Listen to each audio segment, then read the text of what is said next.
Lecture Ludhiana by Hadhrat Mirza Ghulam Ahmad of Qadian, the Promised Messiah and Mahdi, founder of the Ahmadiyya Muslim Jamaat.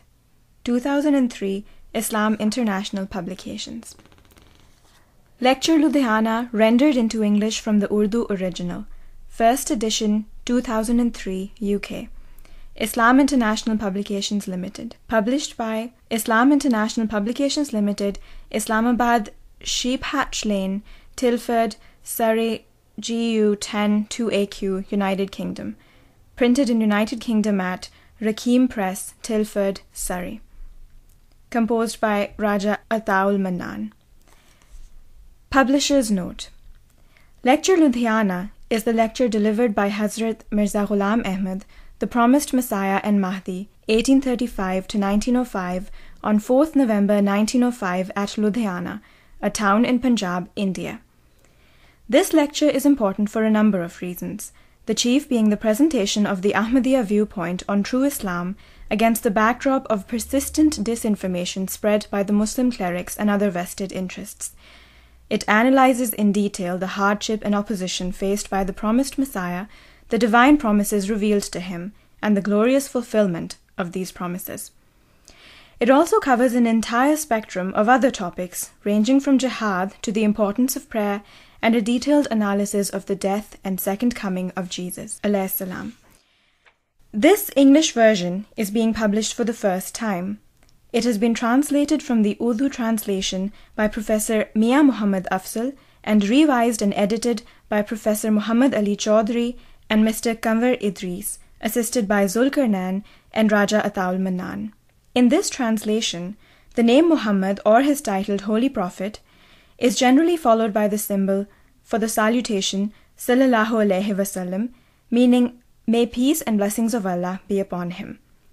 The names of other prophets are followed by the symbol for Alayhi Salam, meaning peace be on him. Similarly, the names of the companions of the Holy Prophet are followed by the symbol for Razi Allah Ta'ala Anhu, which means may Allah be pleased with him. In most places, the actual salutations have not been set out in full for the sake of brevity. Muslim readers should treat the full salutation as implicit. Some verses of the Holy Quran quoted in this book have not been translated by the author. The translation of these verses has, therefore, been given in footnotes. For this purpose, we have followed the English rendering of the Holy Quran by Hazrat Maulvi Sher Ali Sahib, the publishers. Bismillahir Rahmanir Rahim. Footnote 1. In the name of Allah, the Gracious, the Merciful. Translator. Nahmaduhu wa nusalli ala rasulihil kareem. Footnote 2. We praise Allah and invoke His blessings upon His noble Prophet, Sallallahu Alaihi Wasallam. Translator. Lecture Ludhiana, delivered by the Prophet Messiah before a large audience on 4th November 1905. I begin by acknowledging my gratitude to Allah, the Almighty, who has once again given me the opportunity to visit this town and convey His message to its citizens. When I was here 14 years ago, I had but a few companions, and my opponents were ever so vocal in condemning me as a liar, non-believer, and antichrist. In their eyes, I was as one both damned and accursed. They thought it was only a short matter of time before my Jamaat would stand rejected and as a result disintegrate to ultimately vanish without a trace. To achieve this end, plots were hatched and extensive efforts were made, culminating in a religious edict, fatwa, which declared me and my Jamaat to be outside the pale of Islam. This edict was widely circulated in India, and I regret to say that some Muslim clerics from this very town were among the first to pronounce it. But as I can see, and all of you stand witness, they are no longer among us today, while Allah has granted me life and enlarged my Jamaat. I believe this edict, declaring me a disbeliever and bearing the signatures and seals of about 200 Muslim clerics and scholars, was reissued and circulated in all the major cities of India. It accused me of being faithless, antichrist, impostor, and an arch disbeliever. They used every means they could muster, believing that the attack they had mounted was sufficient to destroy this movement. The truth is that had this been a man-made movement based upon falsehood, the weapon of the edict would have been more than enough for its obliteration. But since it was a Jamaat founded by the Almighty Himself, it could not possibly be destroyed by the hostile attempts of the enemy. As opposition to the Jamaat gathered momentum, so did the respect and honor which it commanded begin to be more firmly established in people's hearts. Today, I thank God as I look back to the time when I had but a handful of people by my side, and the members of my Jamaat were very small in number. Today, you witness a large Jamaat with me whose membership has already reached 300,000. It is increasing by the day and will certainly reach hundreds of millions. Could this great revolution that we witness have been brought about by human hands? The worldly people wanted to obliterate all traces of my Jamaat and would indeed have done it long ago had it been in their power.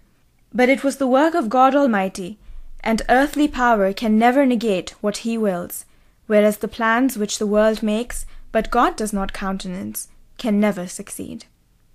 Just pause and consider. All clerics, custodians of shrines and their ilk, rose in opposition to me and joined hands even with the followers of the other faiths. Sparing no effort, they labelled me an apostate in order to alienate the Muslims at large. When all this failed, they started court proceedings against me. They tried to implicate me in a murder case and did their utmost to get me convicted. I was accused of plotting the murder of a priest. In that lawsuit, Maulvi Muhammad Hussain too played a very active role against me, personally appearing as a prosecution witness and hoping that I would be entrapped and punished. That he went to such great lengths clearly showed his inability to produce any plausible argument or proofs to disprove my claim. In fact, it is a well-established practice that when an enemy finds no argument or reason, he opts for persecution and murder. He plans the banishment of his opponent from his native land and hatches a variety of plots and conspiracies against him. This is what happened when the disbelievers of Mecca became helpless against the Holy Prophet ﷺ, and all their efforts were stymied. They conspired to kill him, imprison him, or expel him from his homeland. His companions too were subjected to torture, but in the end all the designs and intentions of the Meccans were frustrated. Exactly the same old story is now being repeated in my case. But this world cannot exist without a creator and sustainer. It is He who differentiates between truth and falsehood and helps the truthful to ultimately prevail. At this point in time, God has once again shown a glimpse of His might, and I am indeed a living sign of His grace and succor. You can all see for yourselves that I am the one whom the people rejected, and yet I stand before you as the elect of God. Recall the time when I came here 14 years ago. Whoever wished me to have even a single follower? The Muslim clerics and Sufis, the venerable and the affluent, all wished death to me and obliteration to this movement.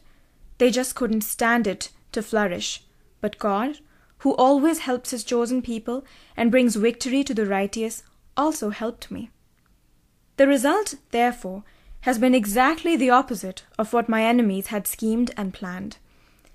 He has blessed me with success and drawn the attention of people to me.